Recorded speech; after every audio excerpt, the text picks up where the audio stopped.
Happy October, everybody. It's a beautiful sunny day in Salisbury, and we are starting our second full month of the semester. I am so proud of how hard everyone is working to keep our campus operating as safely as possible. Thank you for doing your part to protect the flock. Your diligence in using face masks, keeping physical distance, avoiding large gatherings, participating in testing, and other important measures are what has allowed SU to keep our campus open.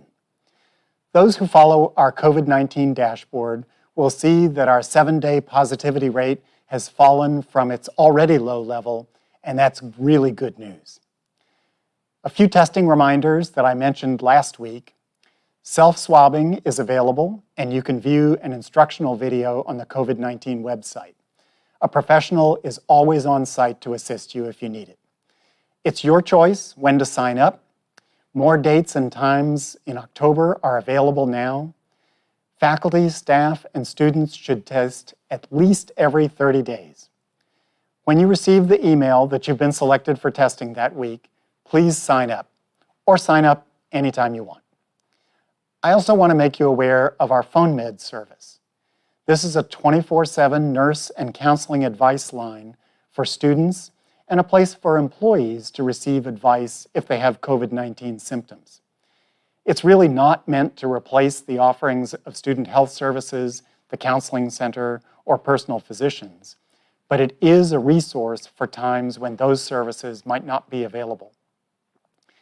Now I'm going to turn to my Chief of Staff to share any questions that you might have. Eli?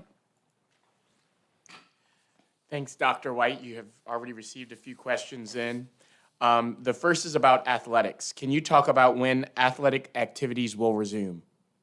Sure. Right now, student athletes have access to the training facilities if they have a current negative test on file. And then I believe it's tomorrow, there's limited practices for fall sports. Maybe it's today. Fall sports are starting limited practices for student athletes.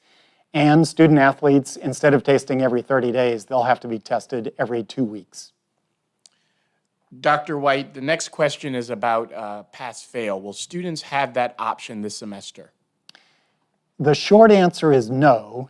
We are running a regular semester with regular rules, and so the special option for pass-fail that existed last spring when we suddenly went online will not be available because students and faculty had their choices of teaching and learning modalities even before the semester started.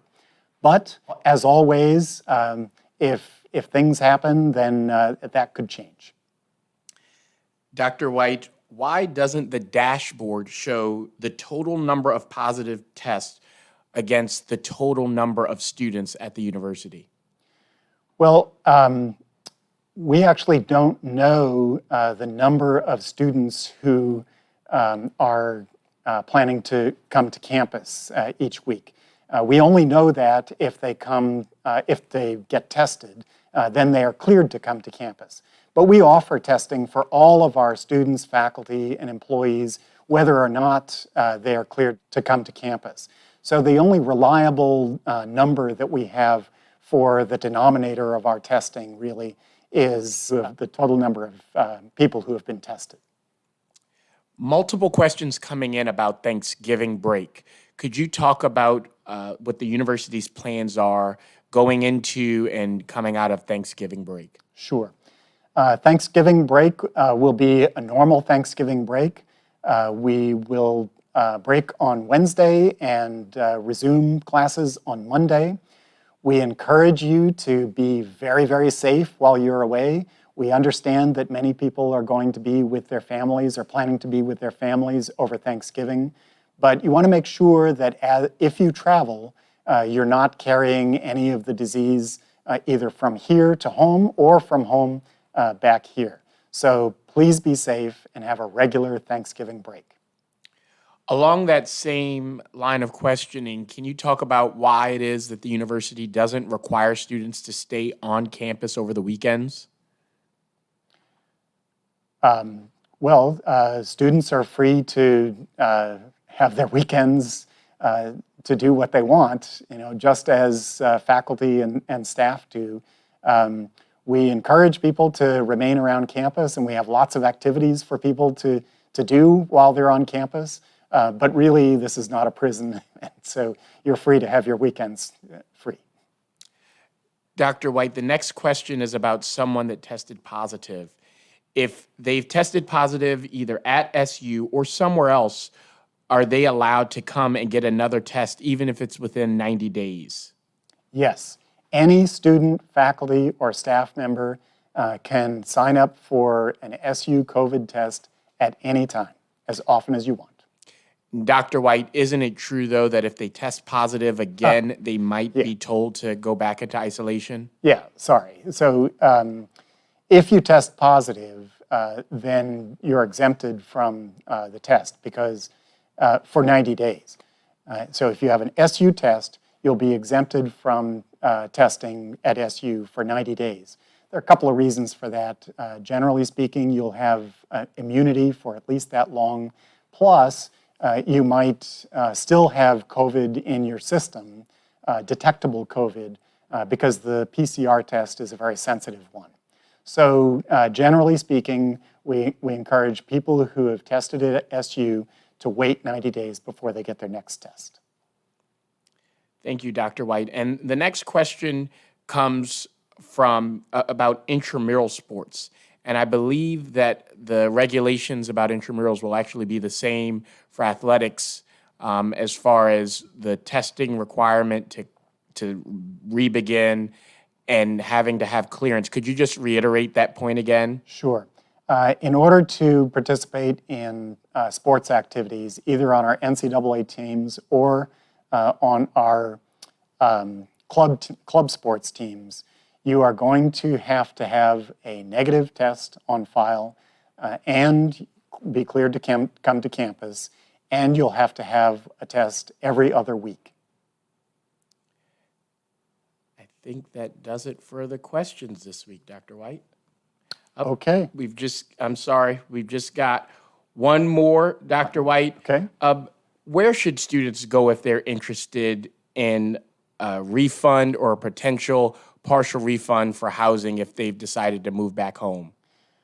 Oh, you should go to the housing office to get any questions about housing or refunds answered. Thank you, Dr. Wight. Okay. So before we close today, I have two other updates for you. Earlier this week, Seagulls on campus and around the world participated in a very successful SU Giving Day. I would like to personally thank the students, faculty, staff, alumni, parents, and other friends who gave more than 2,200 gifts to support areas within SU that mean the most to them. I am very pleased to say we raised nearly $150,000 for SU programs and scholarships, and that's even more than we raised last year. Apparently, using Venmo made it easy for many of you. Thank you, thank you, thank you for investing in SU and investing in the success of our students. Today, we are also launching another exciting project, an exercise to help us reimagine SU's brand. This effort came out of our strategic plan and began before COVID, but it's especially important as we look toward SU's future. All students, faculty, and staff will receive a survey today in your SU email inviting you to participate. It'll only take you about 10 minutes to fill out the survey. We want to hear your perceptions and your ideas. This is a multi-phase project that includes interviews, focus groups, and this survey of students, employees, alumni, and stakeholders. The research conducted will help develop a brand strategy that will define and help us tell SU's authentic story. I enjoyed my conversations with our external partners, and I encourage you to share your feedback as well. And I hear that you have a chance to win a $100 Amazon gift card if you do. Okay, that's it for this week. Parents and families, make sure to check the parent portal and SU's Facebook page as we're holding a town hall just for you on this coming Tuesday at 5 p.m. Please stay healthy as we continue our successful semester on campus. Thank you for tuning in, and I'll see you back here next week.